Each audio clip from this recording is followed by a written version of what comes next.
The Adventure of the Second Stain by Sir Arthur Conan Doyle. Read by Mark Young. I had intended The Adventure of the Abbey Grange to be the last of those exploits of my friend, Mr. Sherlock Holmes, which I should ever communicate to the public. This resolution of mine was not due to any lack of material, since I have notes of many hundreds of cases to which I have never alluded. Nor was it caused by any waning interest on the part of my readers in the singular personality and unique methods of this remarkable man, the real reason in the reluctance which Mr. Holmes has shown to the continued publication of his experiences. So long as he was in actual professional practice, the records of his successes were of some practical value to him. But since he has definitely retired from London and betaken himself to study and bee farming on the Sussex Downs, notoriety has become hateful to him, and he has peremptorily requested that his wishes in this matter should be strictly observed. It was only upon my representing to him that I had given a promise that The Adventure of the Second Stain should be published when the times were ripe, and pointing out to him that it is only appropriate that this long series of episodes should culminate in the most important international case which he has ever been called upon to handle, that I at last succeeded in obtaining his consent that a carefully guarded account of the incident should at last be laid before the public. If, in telling the story, I seem to be somewhat vague in certain details, the public will readily understand that there is an excellent reason for my reticence. It was then, in a year, and even in a decade, that shall be nameless, that upon one Tuesday morning in autumn we found two visitors of European fame within the walls of our humble room in Baker Street. The one, austere, high-nosed, eagle-eyed and dominant, was none other than the illustrious Lord Bellinger, twice Premier of Britain. The other, dark, clear-cut and elegant, hardly yet of middle age and endowed with every beauty of body and of mind, was the Right Honourable Trelawney Hope, Secretary for European Affairs, and the most rising statesman in the country.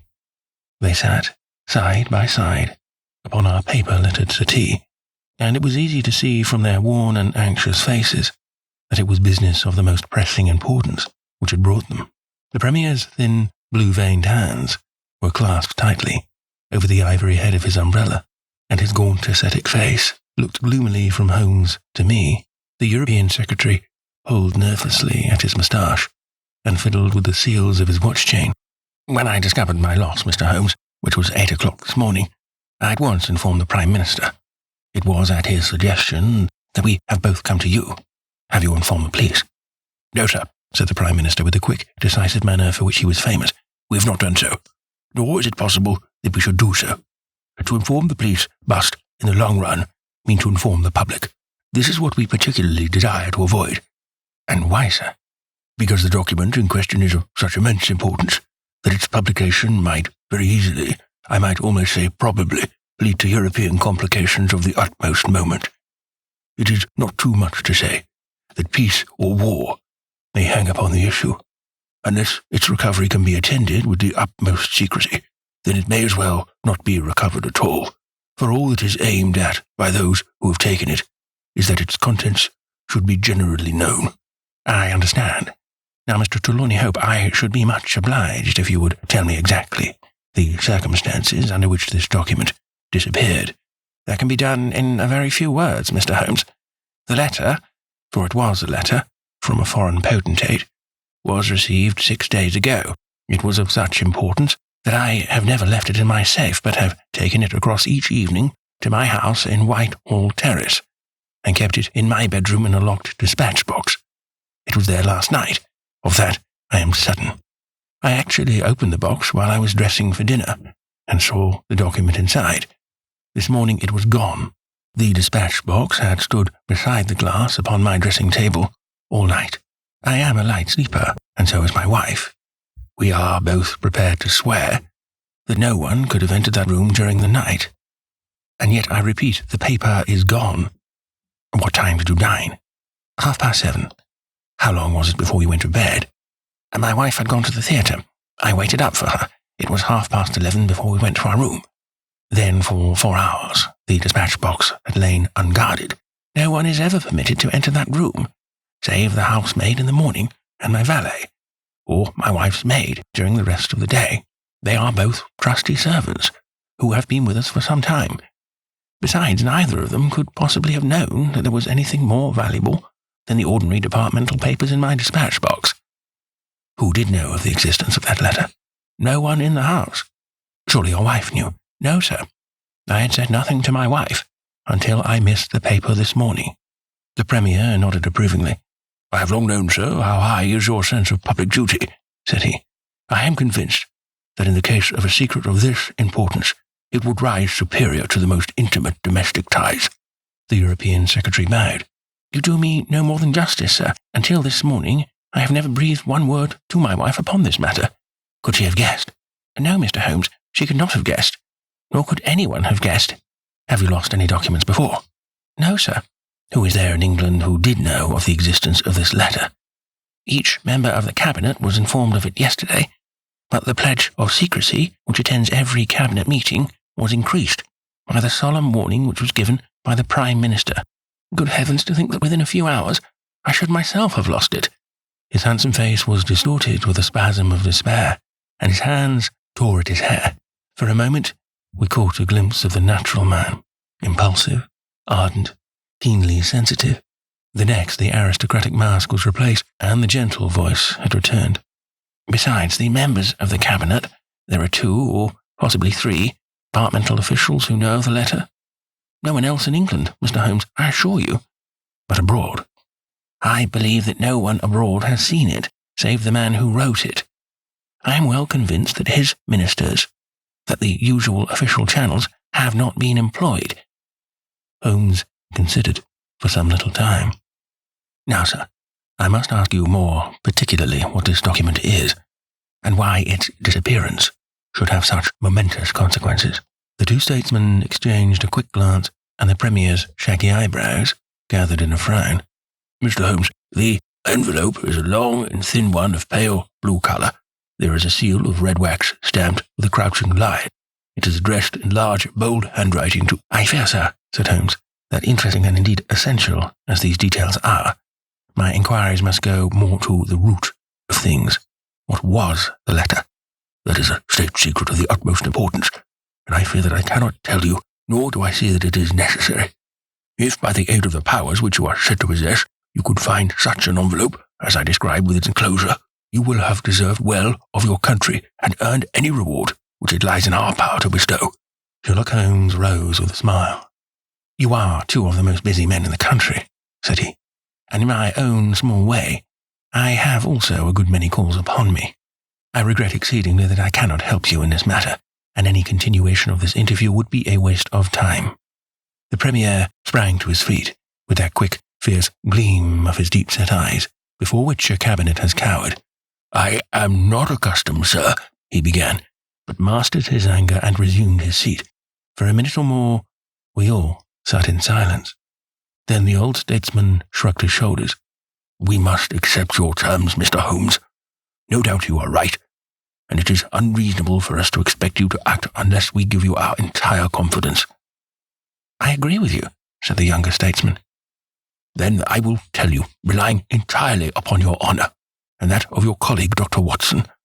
I may appeal to your patriotism also, for I could not imagine a greater misfortune for the country than that this affair should come out. You may safely trust us. The letter, then, is from a certain foreign potentate who has been ruffled by some recent colonial developments of this country. It has been written hurriedly, and upon his own responsibility entirely. Inquiries have shown that his ministers know nothing of the matter. At the same time, it is couched in so unfortunate a manner, and certain phrases in it are of so provocative a character, that its publication would undoubtedly lead to a most dangerous state of feeling in this country. There would be such a ferment, sir, that I do not hesitate to say that within a week of the publication of that letter, this country would be involved in a great war. Holmes wrote a name upon a slip of paper and handed it to the Premier. Exactly. It was he. And it is this letter, which may well mean the expenditure of 1,000 millions and the lives of 100,000 men, which has become lost in this unaccountable fashion, Have you informed the sender? Yes, sir. A cipher telegram has been dispatched. Perhaps he desires the publication of the letter. No, sir. We have strong reason to believe that he already understands that he has acted in an indiscreet and hot-headed manner.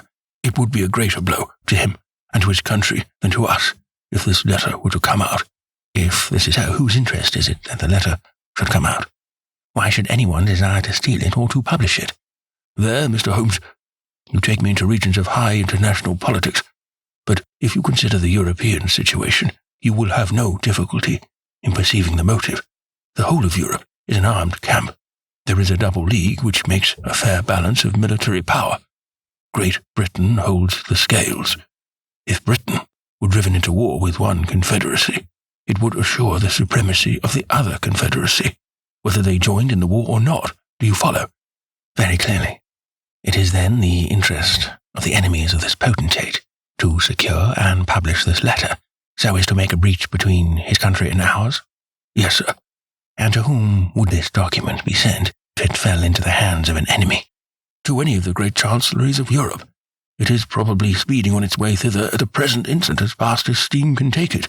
Mr. Trelawney Hope dropped his head on his chest and groaned aloud. The Premier placed his hand kindly upon his shoulders. It is your misfortune, my dear fellow. No one can blame you.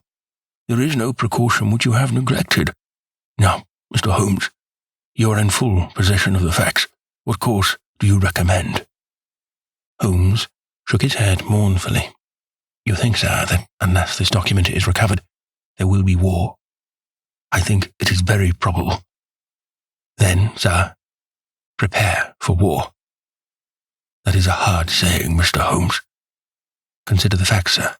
It is inconceivable that it was taken after 11:30 at night, since I understand that Mr. Hope and his wife were both in the room from that hour until the loss was found out. It was taken then yesterday evening between 7:30 and 11:30, probably near the earlier hour, since whoever took it evidently knew that it was there and would naturally secure it as early as possible. Now, sir, if a document of this importance were taken at that hour, where can it be now? No one has any reason to retain it. It has been passed rapidly on to those who need it. What chance have we now to overtake or even to trace it? It is beyond our reach. The Prime Minister rose from the settee.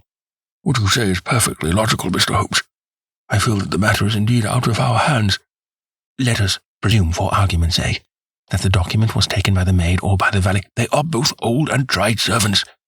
I understand you to say that your room is on the second floor, that there is no entrance from without, and that from within no one could go up unobserved. It must, then, be somebody in the house who has taken it. To whom would the thief take it? To one of several international spies and secret agents, whose names are tolerably familiar to me. There are 3 who may be said to be the heads of their profession. I will begin my research by going round and finding if each of them is at his post. If one is missing, especially if he has disappeared since last night, we will have some indication as to where the document has gone. Why should he be missing? Asked the European Secretary. He would take the letter to an embassy in London as likely as not. I fancy not. These agents work independently, and their relations with the embassies are often strained. The Prime Minister nodded his acquiescence. I believe you are right, Mr. Holmes. He would take so valuable a prize to headquarters with his own hands. I think that your course of action is an excellent one. Meanwhile, Hope, we cannot neglect all our other duties on account of this one misfortune. Should there be any fresh developments during the day, we shall communicate with you, and you will no doubt let us know the results of your own inquiries.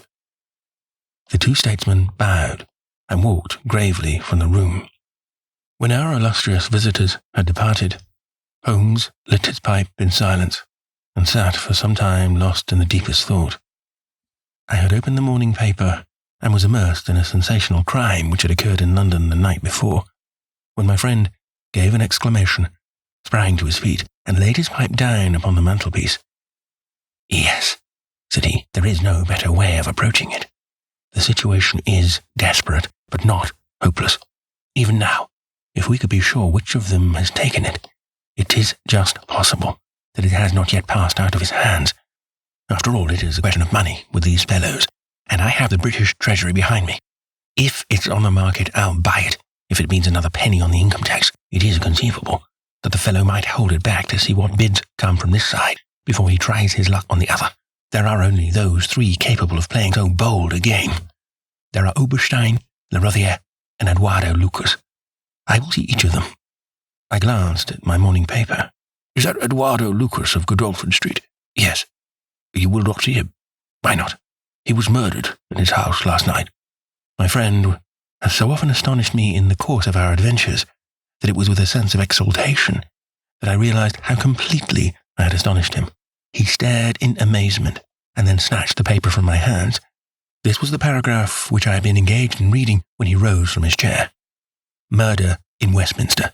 A crime of mysterious character was committed last night at 16 Godolphin Street, one of the old-fashioned and secluded rows of 18th century houses to lie between the river and the Abbey, almost in the shadow of the great tower of the Houses of Parliament. This small but select mansion has been inhabited for some years by Mr. Eduardo Lucas, well known in society circles, both on account of his charming personality and because he has the well-deserved reputation of being one of the best amateur tenors in the country. Mr. Lucas is an unmarried man, 34 years of age, and his establishment consists of Mrs. Pringle, an elderly housekeeper, and of Mitten, his valet. The former retires early and sleeps at the top of the house. The valet was out for the evening visiting a friend at Hammersmith. From 10 o'clock onward, Mr. Lucas had the house to himself. What occurred during that time has not yet transpired, but at 11:45, Police Constable Barrett, passing along Godolphin Street, observed that the door of number 16 was ajar. He knocked, but received no answer. Perceiving a light in the front room, he advanced into the passage and again knocked, but without reply. He then pushed open the door and entered. The room was in a state of wild disorder, the furniture being all swept to one side, and one chair lying on its back in the centre. Beside this chair, and still grasping one of its legs, lay the unfortunate tenant of the house. He had been stabbed to the heart and must have died instantly. The knife with which the crime had been committed was a curved Indian dagger, plucked down from a trophy of Oriental arms which adorned one of the walls. Robbery does not appear to have been the motive of the crime, for there had been no attempt to remove the valuable contents of the room. Mr. Eduardo Lucas was so well known and popular that his violent and mysterious fate would arouse painful interest and intense sympathy in a widespread circle of friends. Well, Watson, what do you make of this? Asked Holmes after a long pause. It is an amazing coincidence. A coincidence? Here is one of the three men whom we had named as possible actors in this drama, and he meets a violent death during the very hours when we know that the drama was being enacted. The odds are enormous against its being coincidence. No figures could express them. No, my dear Watson, the two events are connected, must be connected. It is for us to find the connection. But now the official police must know all. Not at all. They know all they see at Godolphin Street. They know and shall know nothing of Whitehall Terrace. Only we know of both events and can trace the relation between them. There is one obvious point which would in any case have turned my suspicions against Lucas. Godolphin Street, Westminster, is only a few minutes' walk from Whitehall Terrace. The other secret agents whom I have named live in the extreme West End. It was easier, therefore, for Lucas than for the others to establish a connection or receive a message from the European Secretary's household. A small thing, and yet where events are compressed into a few hours, it may prove essential. Hello, what have we here? Mrs. Hudson had appeared with the lady's card upon her salver. Holmes glanced at it, raised his eyebrows, and handed it over to me. Ask Lady Hilda Trelawney Hope if she will be kind enough to step up, said he. A moment later, our modest apartment, already so distinguished that morning, was further honoured by the entrance of the most lovely woman in London. I had often heard of the beauty of the youngest daughter of the Duke of Belminster, but no description of it, and no contemplation of colourless photographs, had prepared me for the subtle, delicate charm, and the beautiful colouring of that exquisite head. And yet, as we saw it that autumn morning, it was not its beauty which would be the first thing to impress the observer. The cheek was lovely, but it was pale with emotion. The eyes were bright, but it was the brightness of fever. The sensitive mouth was tight and drawn in an effort after self-command. Terror, not beauty, was what sprang first to the eye as our fair visitor stood framed, for an instant, in the open door. Has my husband been here, Mr. Holmes? Yes, madam, he has been here. Mr. Holmes, I implore you not to tell him that I came here. Holmes bowed coldly and motioned the lady to a chair. Your ladyship places me in a very delicate position. I beg that you will sit down and tell me what you desire, but I fear that I cannot make any unconditional promise. She swept across the room and seated herself with her back to the window. It was a queenly presence, tall, graceful, and intensely womanly. Mr. Holmes, she said, and her white-gloved hands clasped and unclasped as she spoke, I will speak frankly to you, in the hopes that it may induce you to speak frankly in return. There is complete confidence between my husband and me on all matters save one. That one is politics. On this, his lips are sealed. He tells me nothing. Now, I am aware that there was a most deplorable occurrence in our house last night. I know that a paper has disappeared, but because the matter is political, my husband refuses to take me into his complete confidence. Now, it is essential, I say, that I should thoroughly understand it. You are the only person, save only these politicians, who knows the true facts. I beg you, then, Mr. Holmes, to tell me exactly what has happened, and what it will lead to. Tell me all, Mr. Holmes. Let no regard for your client's interests keep you silent, for I assure you that his interests, if he would only see it, would be best served by taking me into his complete confidence. What was this paper which was stolen? Madam, what you ask me is really impossible. She groaned and sank her face in her hands. You must see that this is so, madam. If your husband thinks fit to keep you in the dark over this matter, is it for me, who has only learned the true facts under the pledge of professional secrecy, to tell what he has withheld? It is not fair to ask it. It is him whom you must ask. I have asked him. I came to you as a last resource, but without your telling me anything definite, Mr. Holmes. You may do a great service if you would enlighten me on one point. What is it, madam? Is my husband's political career likely to suffer through this incident? Well, madam, unless it is set right, it may certainly have a very unfortunate effect. She drew in her breath sharply as one whose doubts are resolved. One more question, Mr. Holmes. From an expression which my husband dropped in the first shock of this disaster, I understand that terrible public consequences might arise from the loss of this document. If he said so, I certainly cannot deny it. Of what nature are they? Nay, madam, there again you ask me more than I can possibly answer. Then I will take up no more of your time. I cannot blame you, Mr. Holmes, for having refused to speak more freely, and you, on your side, will not, I am sure, think the worse of me because I desire, even against his will, to share my husband's anxieties. Once more I beg that you will say nothing of my visit. She looked back at us from the door, and I had a last impression of that beautiful haunted face, the startled eyes, and the drawn mouth. Then she was gone. Now, Watson, the fair sex is your department, said Holmes, with a smile, when the dwindling frou-frou of skirts had ended in the slam of the front door. What was the fair lady's game? What did she really want? Surely her own statement is clear, and her anxiety very natural. Think of her appearance, Watson, her manner, her suppressed excitement, her restlessness, her tenacity in asking questions. Remember that she comes of a caste who do not lightly show emotion. She was certainly much moved. Remember also the curious earnestness with which she assured us that it was best for her husband that she should know all. What did she mean by that? And you must have observed, Watson, how she maneuvered to have the light at her back. She did not wish us to read her expression. Yes, she chose the one chair in the room. And yet the motives of women are so inscrutable. You remember the woman at Margate, whom I suspected for the same reason. No powder on her nose. That proved to be the correct solution. How can you build on such a quicksand? Their most trivial action may mean volumes, or their most extraordinary conduct may depend upon a hairpin or curling tongs. Good morning, Watson. You are off? Yes, I will while away the morning at Godolphin Street, with our friends of the regular establishment. With Eduardo Lucas lies the solution of our problem, though I must admit that I have not an inkling as to what form it may take. It is a capital mistake to theorize in advance of the facts. Do you stay on guard, my good Watson, and receive any fresh visitors. I'll join you at lunch, if I am able. All that day, and the next, and the next. Holmes was in a mood which his friends would call taciturn, and others morose.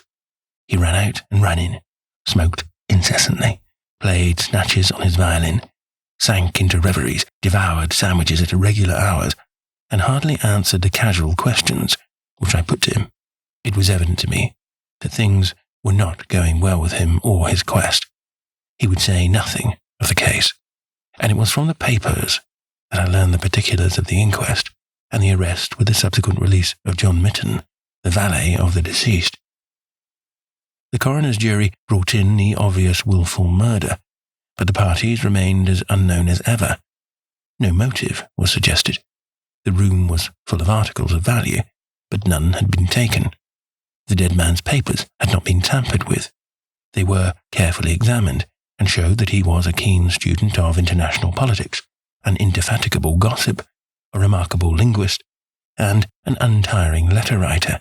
He had been on intimate terms with the leading politicians of several countries, but nothing sensational was discovered among the documents which filled his drawers. As to his relations with women, they appeared to have been promiscuous but superficial. He had many acquaintances among them, but few friends, and no one whom he loved. His habits were regular, his conduct inoffensive. His death was an absolute mystery and likely to remain so. As to the arrest of John Mitten, the valet, it was a counsel of despair as an alternative to absolute inaction, but no case could be sustained against him. He had visited friends in Hammersmith that night. The alibi was complete. It is true that he started home at an hour which should have brought him to Westminster before the time when the crime was discovered, but his own explanation that he had walked part of the way seemed probable enough in view of the fineness of the night. He had actually arrived at 12 o'clock and appeared to be overwhelmed by the unexpected tragedy. He had always been on good terms with his master. Several of the dead man's possessions, notably a small case of razors, had been found in the valet's boxes, but he explained that they had been presents from the deceased, and the housekeeper was able to corroborate the story. Mitten had been in Lucas's employment for 3 years. It was noticeable that Lucas did not take Mitten on the continent with him. Sometimes he visited Paris for 3 months on end, but Mitten was left in charge of the Godolphin Street house. As to the housekeeper, she had heard nothing on the night of the crime. If her master had a visitor, he had himself admitted him. So for 3 mornings, the mystery remained. So far as I could follow it in the papers, if Holmes knew more, he kept his own counsel.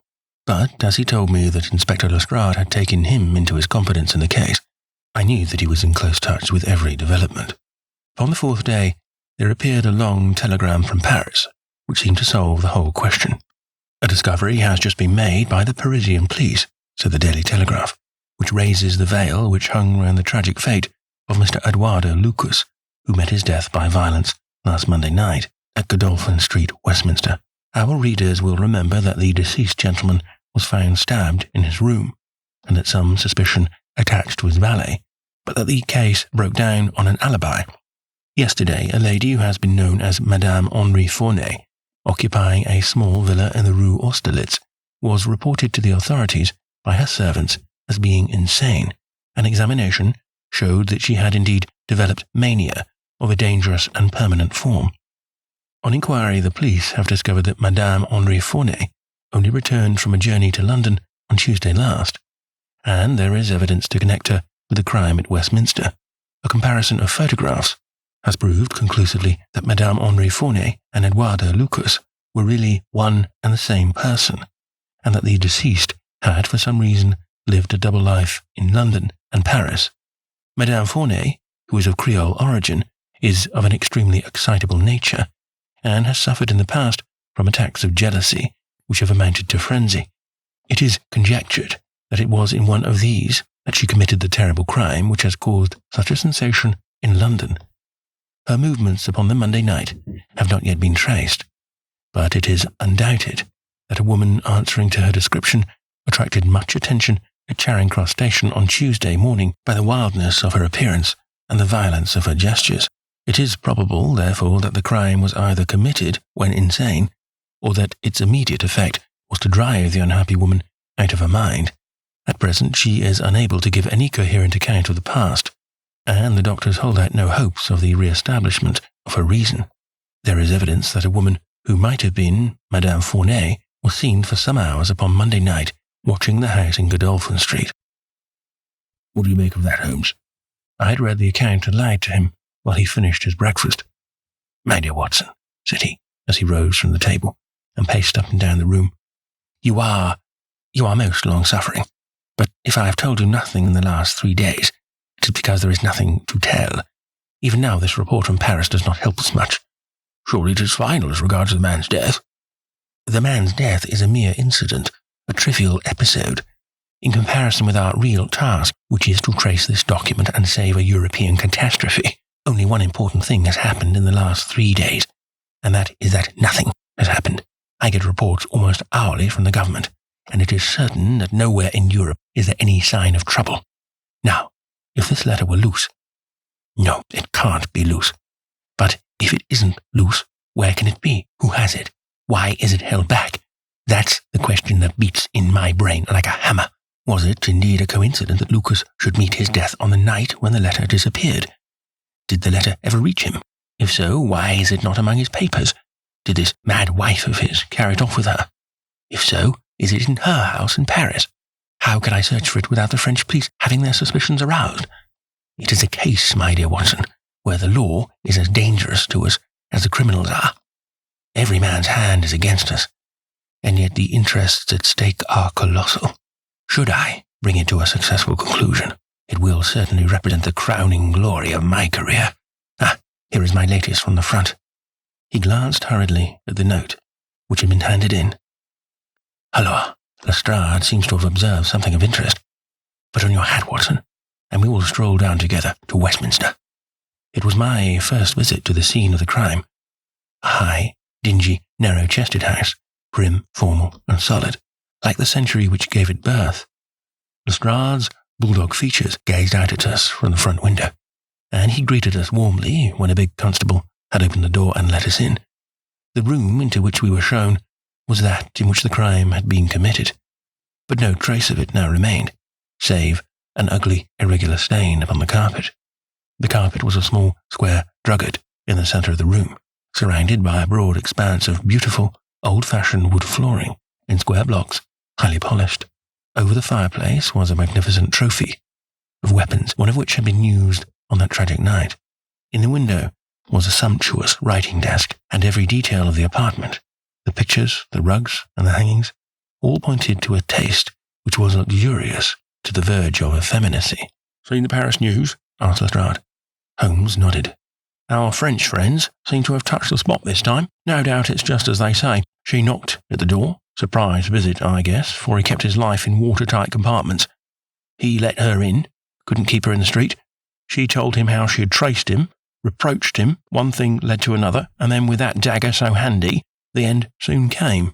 It wasn't all done in an instant, though, for these chairs were all swept over yonder, and he had one in his hand as if he had tried to hold her off with it.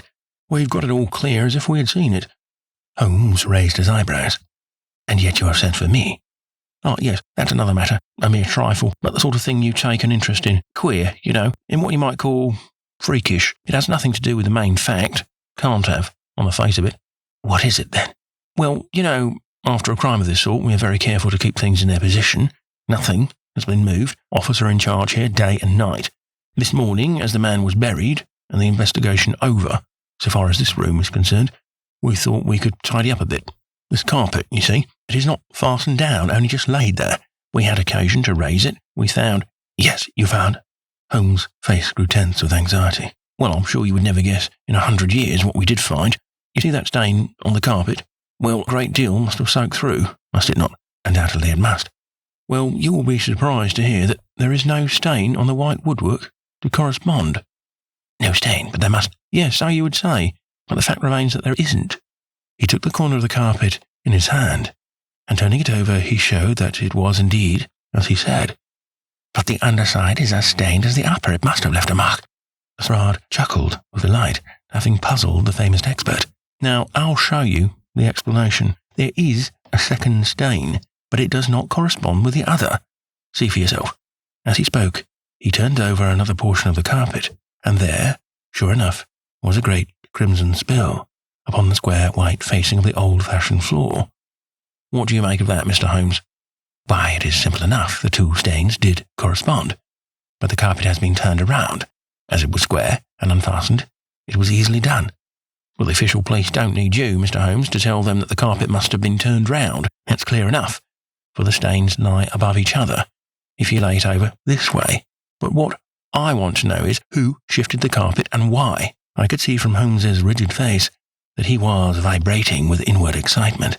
Look here, Lestrade, said he. Has that constable in the passage been in charge of the place all the time? Yes, he has. Well, take my advice. Examine him carefully. Don't do it before us. We'll wait here. You take him into the back room. You'll be more likely to get a confession out of him alone. Ask him how he dared to admit people and leave them alone in this room. Don't ask him if he has done it. Take it for granted. Tell him you know someone has been here. Press him. Tell him that a full confession is his only chance of forgiveness. Do exactly what I tell you. By George, if he knows, I'll have it out of him, cried Lestrade. He darted into the hall, and a few minutes later his bullying voice sounded from the back room. Now, Watson, now, cried Holmes with frenzied eagerness.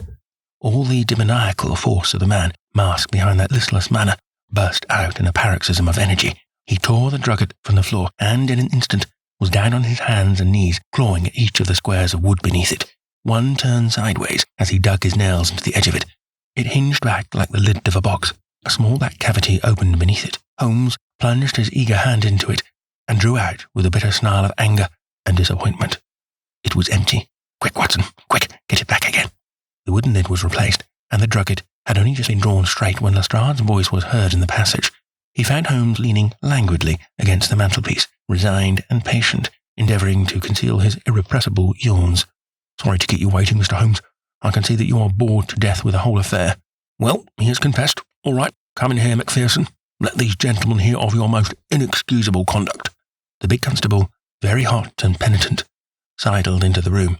I meant no harm, sir, I'm sure. The young woman came to the door last evening, mistook the house, she did, and then we got talking. It's lonesome when you're on duty here all day. Well, what happened then? She wanted to see where the crime was done. I'd read about it in the papers.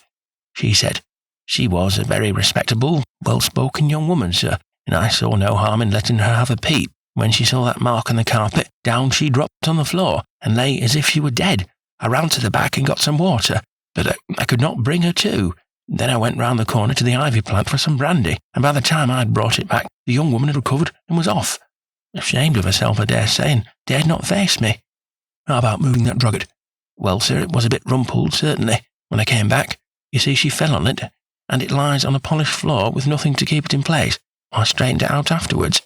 It's a lesson to you. You can't deceive me, Constable Macpherson, said Lestrade with dignity. No doubt you thought that your breach of duty could never be discovered, and yet a mere glance at that drugget was enough to convince me that someone had been admitted to the room. It's lucky for you, my man, that nothing is missing, or you would find yourself in Queer Street.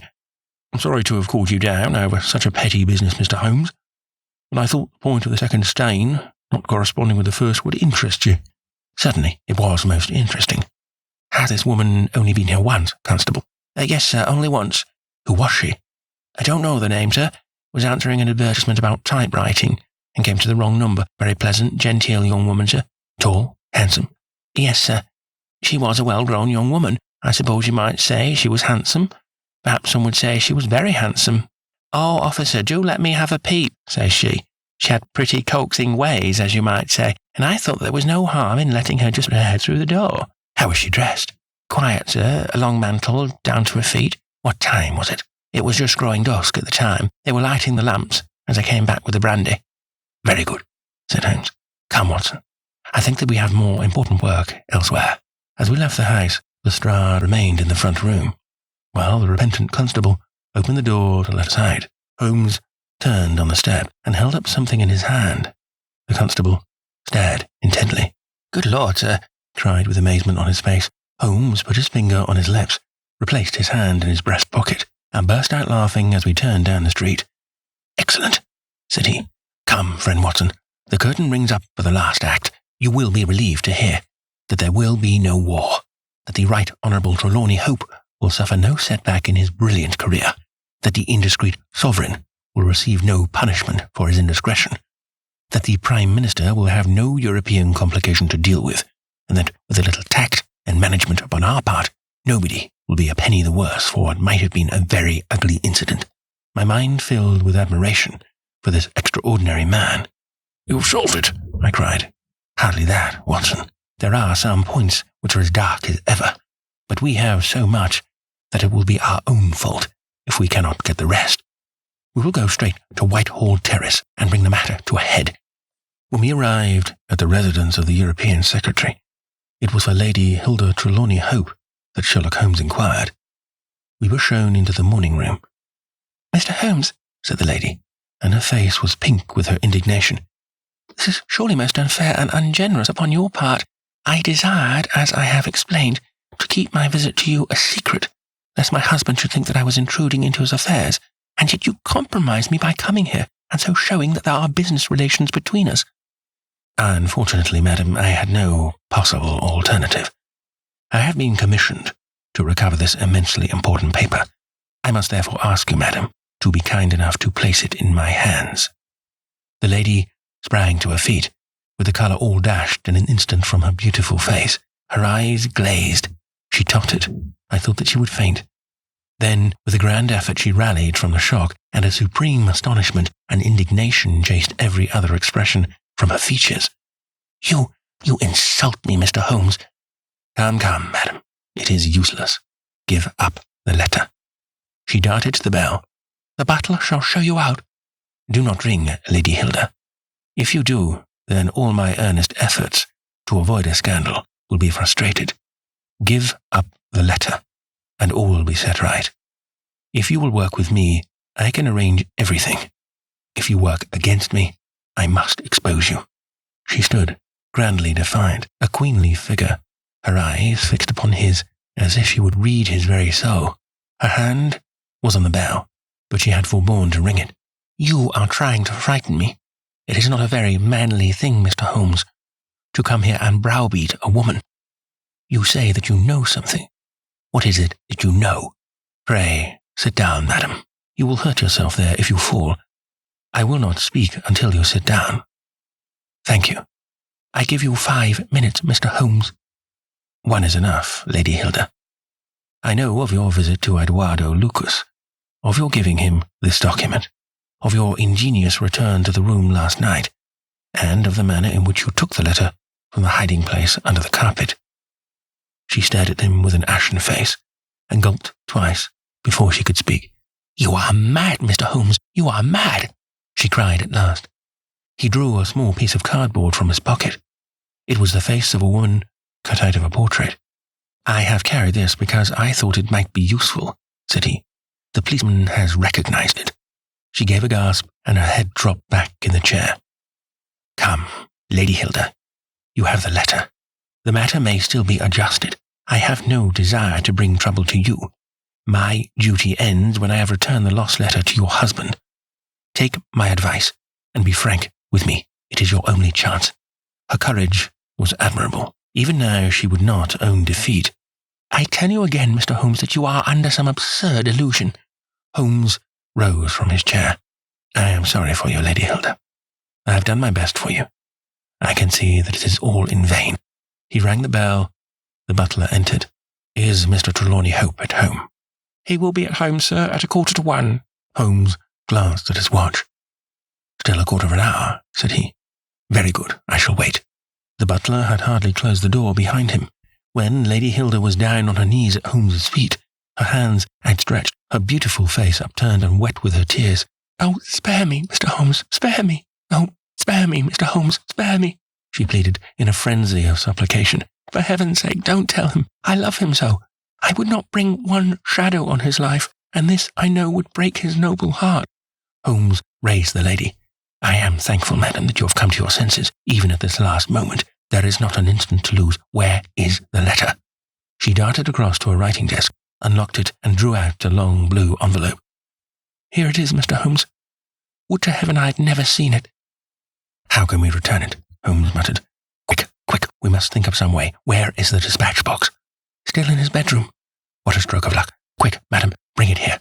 A moment later, she had appeared with a red, flat box in her hand. "How did you open it before?" You have a duplicate key? Yes, of course you have. Open it. From out of her bosom, Lady Hilda had drawn a small key. The box flew open. It was stuffed with papers. Holmes thrust the blue envelope deep down into the heart of them, between the leaves of some other document. The box was shut, locked, and returned to the bedroom. Now we are ready for him, said Holmes. We still have 10 minutes. I am going far to screen you, Lady Hilda. In return, you will spend the time in telling me frankly the real meaning of this extraordinary affair. Mr. Holmes, I will tell you everything, cried the lady. Oh, Mr. Holmes, I would cut off my right hand before I gave him a moment of sorrow. There is no woman in all London who loves her husband as I do, and yet if he knew how I have acted, how I have been compelled to act, he would never forgive me. For his own honour stands so high that he could not forget or pardon a lapse in another. Help me, Mr. Holmes. My happiness, his happiness, our very lives are at stake. Quick, madam, the time grows short. It was a letter of mine, Mr. Holmes, an indiscreet letter written before my marriage. A foolish letter, a letter of an impulsive, loving girl. I meant no harm, and yet he would have thought it criminal. Had he read that letter, his confidence would have been forever destroyed. It is years since I wrote it. I had thought the whole matter was forgotten. Then at last I heard from this man Lucas that it had passed into his hands, and that he would lay it before my husband. I implored his mercy. He said that he would return my letter if I would bring him a certain document, which he described in my husband's dispatch box. He had some spy in the office who had told him of its existence. He assured me that no harm could come to my husband. Put yourself in my position, Mr. Holmes. What was I to do? Take your husband into your confidence. I could not, Mr. Holmes, I could not. On the one side seemed certain ruin, on the other terrible as it seemed to take my husband's paper. Still, in a matter of politics, I could not understand the consequences, while in a matter of love and trust, they were only too clear to me. I did it, Mr. Holmes. I took an impression of his key. This man, Lucas, furnished a duplicate.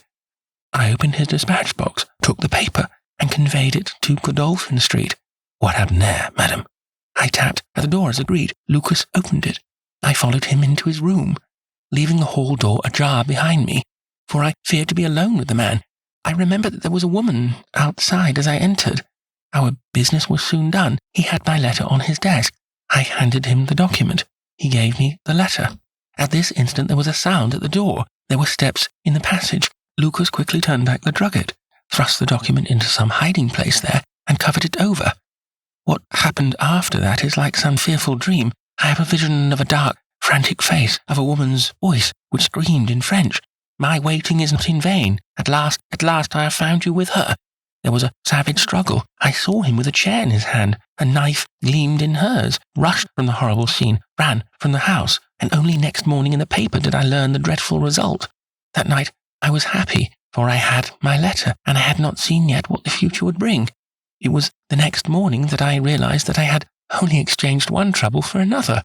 My husband's anguish at the loss of his paper went to my heart. I could hardly prevent myself from there and then kneeling down at his feet and telling him what I had done, but that again would mean a confession of the past. I came to you that morning in order to understand the full enormity of my offence. From the instant that I grasped it, my whole mind was turned to the one thought of getting back my husband's paper. It must still be where Lucas had placed it, for it was concealed before this dreadful woman entered the room. If it had not been for her coming, I should not have known where his hiding place was. How was I to get into the room? For 2 days I watched the place, but the door was never left open. Last night I made a last attempt. What I did and how I succeeded, you have already learned. I brought the paper back with me and thought of destroying it, since I could see no way of returning it without confessing my guilt to my husband. Heavens, I hear a step upon the stair. The European secretary burst excitedly into the room. Any news, Mr. Holmes? Any news? He cried. I have some hopes. Oh, thank heaven! His face becoming radiant. Prime Minister is lunching with me. May he share your hopes? He has nerves of steel, and yet I know that he has hardly slept since this terrible event. Jacobs, will you ask the Prime Minister to come up? As to you, dear, I fear that this is a matter of politics. We will join you in a few minutes in the dining room. The Prime Minister's manner was subdued, but I could see by the gleam of his eyes and the twitching of his bony hands that he shared the excitement of his young colleague. I understand that you have something to report, Mr. Holmes. Purely negative as yet, my friend answered. I have inquired at every point where it might be, and I am sure that there is no danger to be apprehended. That is not enough, Mr. Holmes. We cannot live forever on such a volcano. We must have something definite. I am in hopes of getting it. That is why I am here.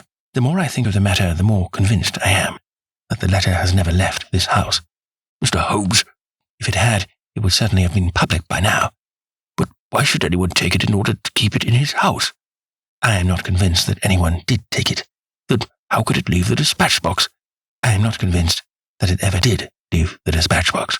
Mr. Holmes, this joking is very ill-timed. You have my assurance that it left the box. Have you examined the box since Tuesday morning? No, it was not necessary. You may conceivably have overlooked it. Impossible, I say. But I am not convinced of it. I have known such things to happen. I presume there are other papers there. Well, it may have got mixed up with them. It was on the top. Someone may have shaken the box and displaced it. No, I had everything out. Surely it is easily decided, Hope, said the Premier. Let us have the dispatch box brought in. The secretary rang the bell. Jacobs, bring down my dispatch box. This is a farcical waste of time. But still, if nothing else will satisfy you, it shall be done. Thank you, Jacobs. Put it here. I have always had the key on my watch chain. Here are the papers, you see. Letter from Lord Merrow, report from Sir Charles Hardy, memorandum from Belgrade, note on the Russo-German grain taxes, letter from Madrid, note from Lord Flowers. Good heavens, what is this? Lord Bellinger! The Premier snatched the blue envelope from his hand. Yes, it is it, and the letter is intact. Hope, I congratulate you. Thank you. What a weight from my heart.